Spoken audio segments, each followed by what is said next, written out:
Defending Rights, Realizing Dreams with Bernice A. King, Jill Savit, Valérie Baud-Candau, moderated by Ashley Woods. Ashley Woods is an internationally recognized curator, project manager, and producer based between Atlanta and Paris.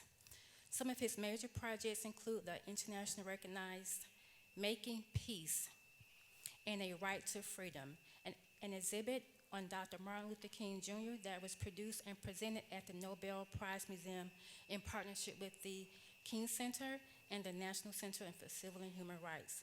Let's welcome our panelists and Ashley Woods. All right. Thank you, everybody, and welcome to the second edition of the Night of Ideas 2023 here in Atlanta, hosted by the National Center for Civil and Human Rights. Now, just to kick off, this year, obviously, we find ourselves commemorating a very important historical moment. In fact, a number. The first one being the 60th anniversary of Martin Luther King's I Have a Dream speech, which, as you know, he gave on 1963, 28th of August, during the March on Washington for Jobs and Freedom. But also, secondly, we find ourselves commemorating also the Universal Declaration of Human Rights, which came out in 1948. So obviously that Declaration of Human Rights was drafted by the UN General Assembly and very in close collaboration with Eleanor Roosevelt and René Cassin, whom we have a representative from France here today. Now, without further ado, I'd like you to give you a warm welcome to our panelists here today, who I'm happy to say are all women. And that's nothing to do with the fact that this month is Women's History Month, but more to do with the fact that women continue to play a critical role in the defense of civil liberties and human rights, not only here in Atlanta, but around the world. So let me start by introducing our speakers here today. To my right, we have Valérie Baud-Candau, co-director of the René Cassin Foundation, International Institute for Human Rights, based in Strasbourg, France. Obviously, Strasbourg, France is the headquarters of the Council of Europe, European Parliament, amongst others, and the European Court of Human Rights.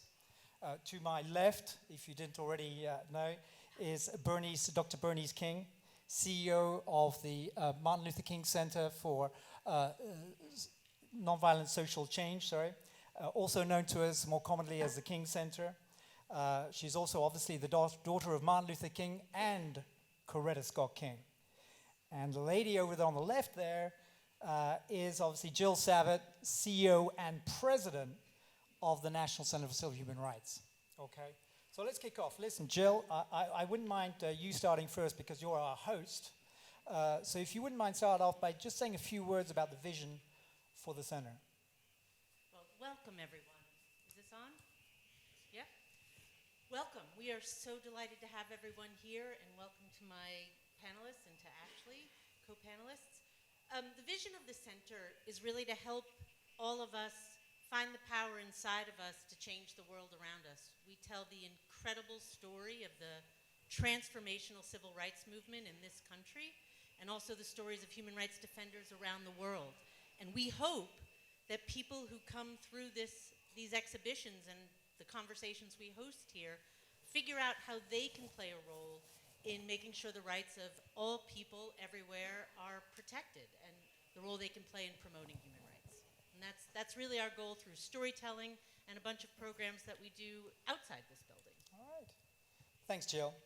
Now, Dr. Bernice King, when your mother founded the King Center in 1968, she said, "I conceive the center as an extension of Martin's personality, not just a place, not just a building, but a spirit." Could you say a few words about that spirit for us, please? He would ask me a hard question. Let me start it this way. Currently, which has been the case probably from the very beginning, our vision is about the beloved community where injustice ceases and love prevails. And as most of us know, what emanated out of the life of Martin Luther King Jr. and Coretta Scott King was this thing called unconditional love.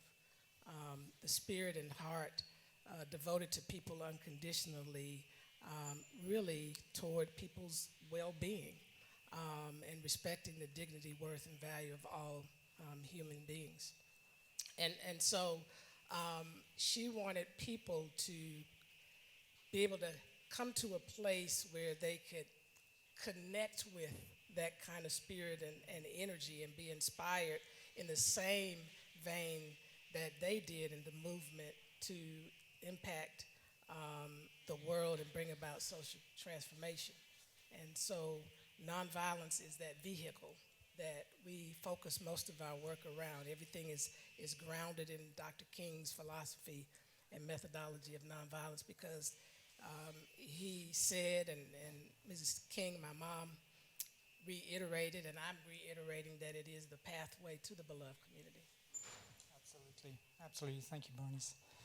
Now, Valérie Baud-Candau, the René Cassin Foundation Institute for Human Rights was founded actually just 1 year after, in 1969, 1 year after the founding of the King Center. Perhaps you could say a few words about the foundation, if you would. Welcome.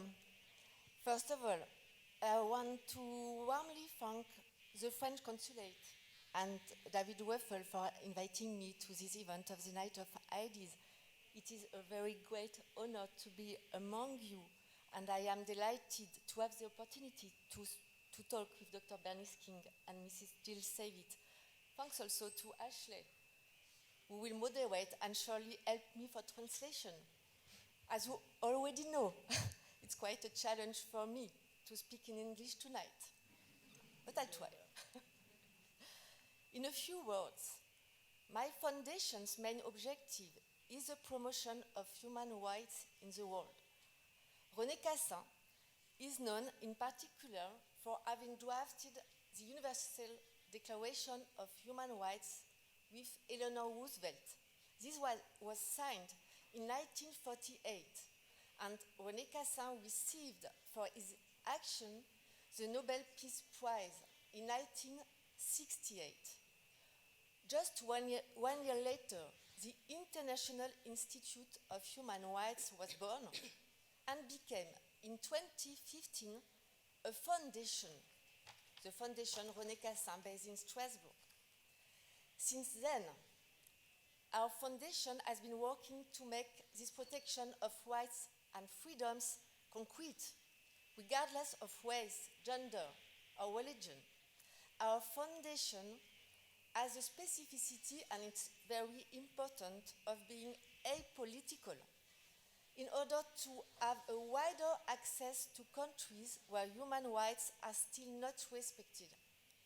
Indeed, we have the pleasure to train students, magistrates, and lawyers in several countries in Africa, such as Senegal, Ivory Coast, Mali, Cameroon, Mozambique, Sudan, or Burkina Faso, as well as South America, in Peru and Argentina. We provide lessons in three main fields of international law, which are humanitarian law, international criminal law, and international human rights law.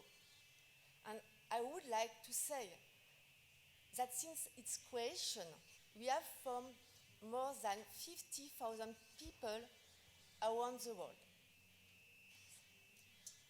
Thank you, Valérie.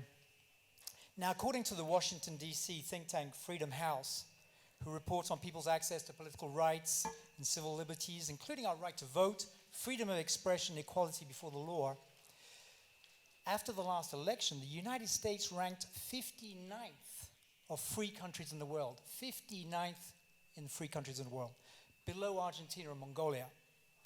Now, I'm going to put this to you, Jill, again. How does that make you feel? I think it makes me feel motivated to work to change.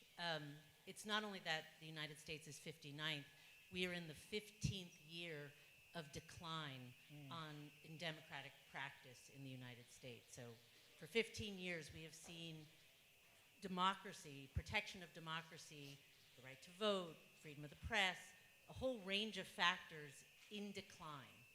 And what's required is for us, we the people in the United States, to help turn that around. And that I find the United States ranking to be consistent with things that are going on in the world. We can feel this authoritarianism, creeping authoritarianism. Language is changing, and what people can and can't talk about is changing. And I think it is very important for people to feel motivated by that, to do something to change it. I think there is a very motivated, not always civil society that is opposed to democratic practice. They're highly motivated. They are literally storming buildings in their ardor. And I think the people who feel strongly about democratic practice need to not use the same techniques.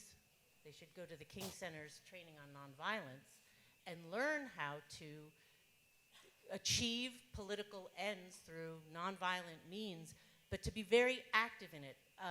I think our ranking and this decline is a result of a lot of people agonizing, but not organizing.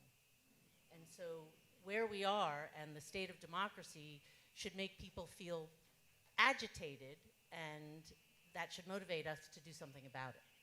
And I hope we'll talk about what people can do. Yes, indeed. Yes, indeed. Now, Dr. Bernice King, in a recent interview, you said that you believe the soul of the nation is being threatened. The soul of the nation is being threatened. Would you elaborate on that for us, please? Well, if I had to sum that up from me, I would say that I mean that our care, compassion for each other is severely lacking. We had a severe deficit.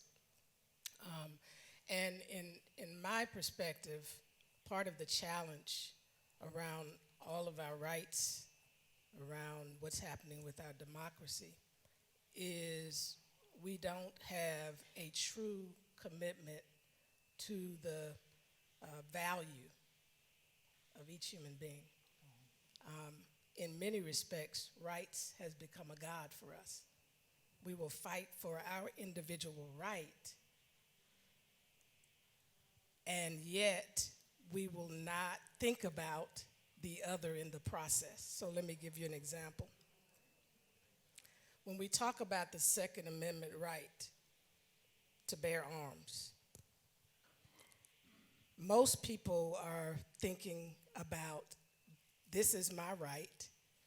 They're not thinking about how that right to bear arms in society and all the laws that have been passed related to that can impact other people's lives.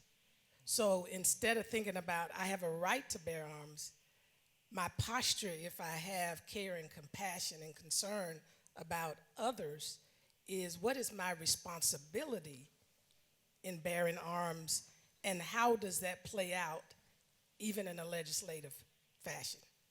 And so why is it that we have not banned assault weapons in this nation? For the life of me, I can't figure it out. And so I feel that our soul is lost because we are very self-consumed, individualistic. Holistically, I'm not saying everybody, but as a culture, and we haven't grown up to the place of maturity where we're truly other-centered. And what nonviolence does is it equips you and empowers you to be other-centered, to think about how your actions, your behavior, and your thinking can manifest and impact other people, and what you need to do to shift that so that we don't continue to run roughshod over each other, because that's what we keep doing over and over again in the name of my right. I'll give you a final example. On my way down here tonight, I don't know how many of you all ran into traffic. It was horrible. and we were at the light right here. Is that Marietta and Ivan Allen. It took us 15 minutes. Should have taken maybe a couple. Because the person that was driving the truck, this black truck, going across on Marietta was thinking about his right. He wasn't thinking about everything else around him. If I go in the middle of this traffic, I'm possibly going to block these other people. But he didn't care. So, you know, we've lost, I don't even know if we lost it. We have yet to find true care and compassion in this world for each other.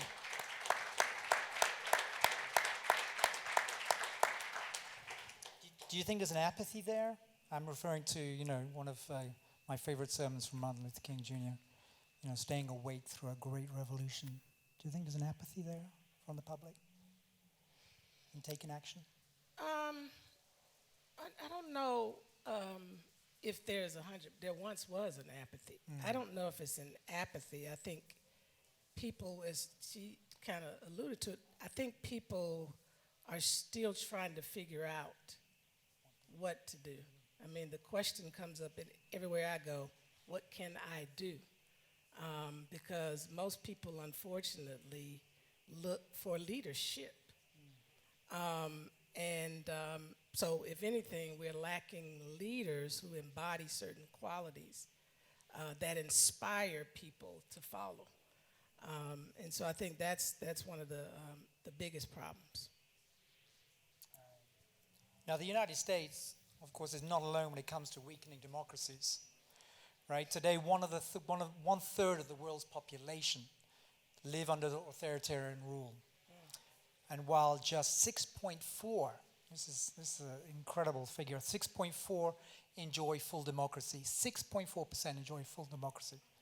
So, Valérie Baud-Candau, you studied international law.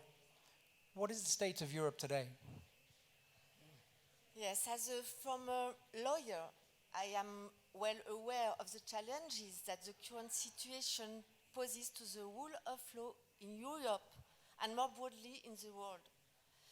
On the occasion of the 75th anniversary of the Declaration of Human Rights, I would like to stress the importance of defending the legal and moral value of this declaration. Indeed, human rights are under increasing attack, and the consensus that once prevailed seems to have been lost. Within the European Union, Viktor Orban's Hungary, or Poland, for example, are now illiberal democracies that violate the founding principle of the rule of law, such as the independence of justice or freedom of speech.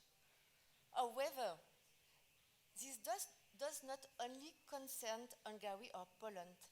France has also been condemned by the European Court of Human Rights for justice that is sometimes too slow, or the condition of detention in our prisons. It shows that human rights are not only a theoretical idea, but a daily fight, even in France. With the war in Ukraine, human rights deserve more than ever to be reaffirmed. More broadly, our Western democracies are affected by increased conservatism, which should question us on the means to strengthen our common values. Regarding these main challenges, I think it is essential to create bridges between the different human rights actors in order to give a greater scope to our struggles. Thanks, Valérie. Now, during a recent trip I made to Rome, Pope Francis said that a nation can only be considered great when it fosters a culture that enables people to dream of full rights for all their brothers and sisters, as Martin Luther King Jr. sought to do. But that dream should not be an end in itself, but a lead to action, participation, and commitment. Now, Jill, when we spoke recently, you said that human rights advocacy is both a science and an art. Can you elaborate on that for us, please? Yeah, I think what people forget or don't know, it's invisible to them, is that any major change you see out in the world, whether it's about health or on gun issues, that there are campaigners in the background and NGOs, non-governmental organizations, who are doing that work. And that kind of campaigning work is important for all of us to be involved in. I do think that right now, it's interesting that we started with the concept of democracy. If democracy isn't working, none of the other issues are going to get addressed. We're not going to be able to address climate change or health or racial disparities or maternal mortality. None of those other issues can be addressed if our democracy is broken. And so when you think about protecting democracy, it's voting, it's gerrymandering, it's money in elections, and these are all issues that NGOs are doing campaigns on and that everyday people, all of us, can become involved in. And I would urge all of us to get involved in those, that you can you could say, I'm going to devote 3-4 hours this month to learning about these issues, to becoming really smart about them, to figuring out what's going on, and to putting in my phone the numbers of my representatives at all levels, and I'm going to call them once a week. It's going to take you 10 minutes. But we need to start thinking about how we as individuals can take action, to set your Google alerts to anything on gerrymandering in Georgia or voting rights in Georgia, and really following the issue carefully and finding other people who care about it and taking action. We have the power. There are people of I believe there are people of goodwill who want to improve things. But it doesn't just happen. None of this just happens. There is an art and a science to it. There are organizations working on it, and they need everybody's help. And so that is a challenge I would like to put out to everybody today. This is an opportunity. And a lot of the organizations are speaking at this event tonight on a range of these issues. You can meet these folks and commit ourselves to really getting involved. Excellent. Absolutely. Valerie, can you tell us a little bit about what the foundation is doing to promote human rights, please, in Europe? Yes, in line with the ideas of Martin Luther King, we dream of spreading human rights as widely as possible, starting at a very young age. Why?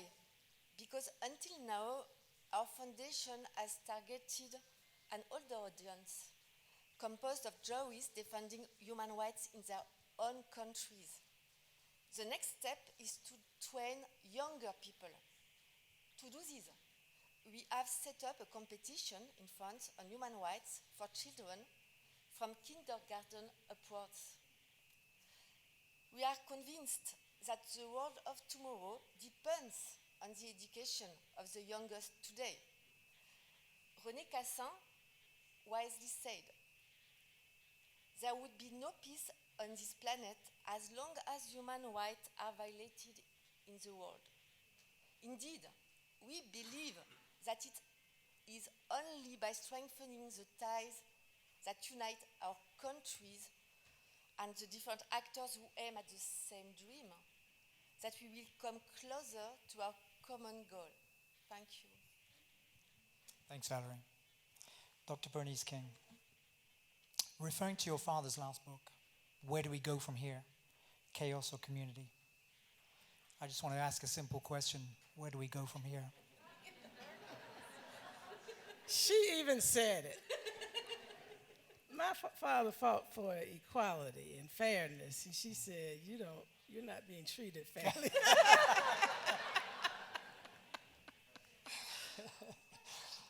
Well, since you called on him, I'm going to call on him right now. So, let's do that. in his book, Where Do We Go From Here, Chaos and Community, there's a lot there. Because, that was 56 years ago when he wrote that book. And obviously, if we read it today, it's as if he's here with us. In that last chapter of the World House, he tried to get us through that writing to see our interrelatedness and interconnectedness, that the world is much bigger than our little, so to speak, island or little corner of the world, that we really are part of a human family. And if we're going to live together, he said we must learn, actually. And that's a key phrase. I think people are consumed kind of in, we have our own personal agendas, and a lot of that is clashing. But we really need to become students of each other, students of each other. We need to learn each other. And that's very hard. I mean, how do I learn someone who fights against me, who rails against me, who hates me? It takes a big person, of course, to do that, because it's hard, it's not easy. But he said we must learn to live together as brothers, and he meant holistically brothers and sisters as a human family, or together we will be forced. Key word there, forced. There are circumstances that will happen to us. We've had one in a certain way. The pandemic was supposed to be a wake-up call. However it occurred, it was supposed to be a wake-up call, and it seems as if we kind of resorted back to the same behavior before the pandemic. We were supposed to become more other-centered. We were supposed to become much more compassionate. We were supposed to recognize the value of who we called essential workers. We should have changed some things about their economic condition in life, but we haven't done much about that. And so as a result, people in those worlds are beginning to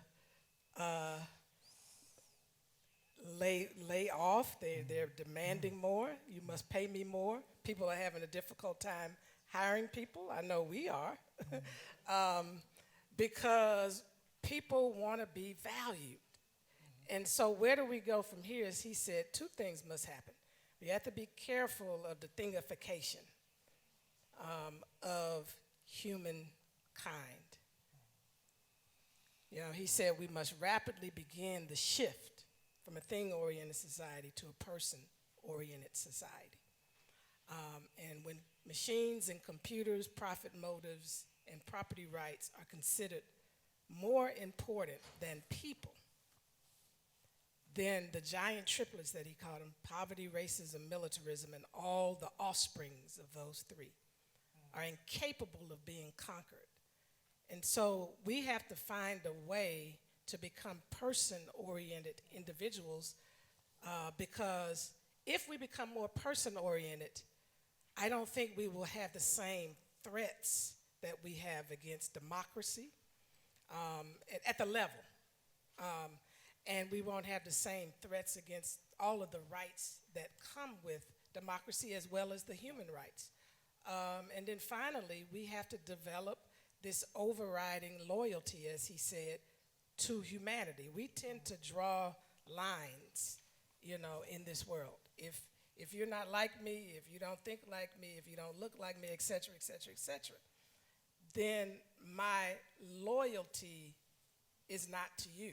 My loyalty is first to me, as opposed to all of humanity. So again, where do we go from here?